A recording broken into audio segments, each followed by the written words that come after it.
Cyber నేరాల నుంచి సామాన్య ప్రజలను రక్షించడమే బ్యాంకు ఉద్యోగుల పాత్ర ఎంతో కీలకమైందన్నారు సిపి సజ్జనార్. ప్రజల సొమ్ముకు కాపలాదారులుగా ఉన్న బ్యాంకర్లు తమ కస్టమర్ల పట్ల మరింత బాధ్యతగా వ్యవహరిస్తూ వారు ఏదైనా మోసానికి గురవుతున్నట్లు గమనిస్తే వెంటనే అప్రమత్తం చేయాలని సూచించారు.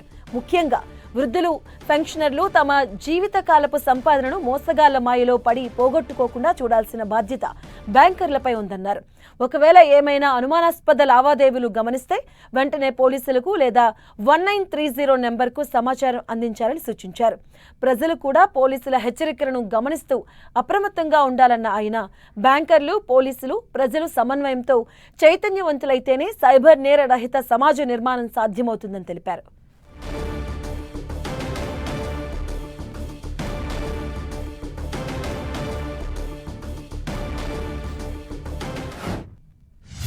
చాలాసారి మీ అందరితో మాట్లాడడం జరిగింది. చాలా అడ్వైజర్స్ కూడా ఇవ్వడం జరిగింది. ఎందుకో మనం ఎంత ప్రచారం చేసినా, ప్రతి ఇంటింటికి వెళ్ళి మనం ప్రచారం చేసినా ఇంకా ఇది తగ్గలేదు. ఈ మధ్యలో నేను కొంతమంది విక్టిమ్స్ తోని మాట్లాడడం జరుగుతుంది. అట్లానే బ్యాంకర్స్ తో మాట్లాడాను. కొంతమంది తెలిసిన వాళ్ళతో కూడా మాట్లాడడం జరిగింది. చాలా మందికి మన జరుగుతున్న బయట ప్రపంచంలో జరుగుతున్న క్రైమ్ గురించి, సైబర్ క్రైమ్ గురించి అవగాహన లేదు. కొంతమంది డిజిటల్ అరెస్ట్, ఇంకా కొంతమంది బలి అవుతున్నారు. ముఖ్యంగా ఎవరెవరు పేరెంట్స్ ఓల్డ్ ఉన్నారు, పెన్షనర్స్ ఉన్నారు, ఎవరి దగ్గర చాలా డిపాజిట్స్ ఉంది, వాళ్ళు టార్గెట్ చేయడం జరుగుతుంది. ఈ ఒక్క సైబర్ క్రైమ్ అఫెండర్స్, చిల్డ్రన్స్ కూడా మనము పేరెంట్స్ కూడా చెప్పాలి, ఎలాంటి క్లిక్స్ ని చేయవద్దు, ఏపీకే ఫైల్స్ వచ్చిన క్లిక్ చేయవద్దు, ఎవరు ఫోన్ చేసినా అటెండ్ కావద్దు, ఎవరు వీడియో కాల్ చేసినా అటెండ్ కావద్దు అని చెప్పి పేరెంట్స్ కూడా ఎడ్యుకేట్ చేయాల్సిన బాధ్యత ఉంది. సో అందరు కలిసి ఈ ఒక సైబర్ క్రైమ్ పైన పోరాడతాము. అందరు కూడా కలిసి చైతన్యవంతం తీసుకొస్తాను. అప్పుడే ఈ సైబర్ క్రైమ్ ఆగుతావు. ప్రజలందరూ కూడా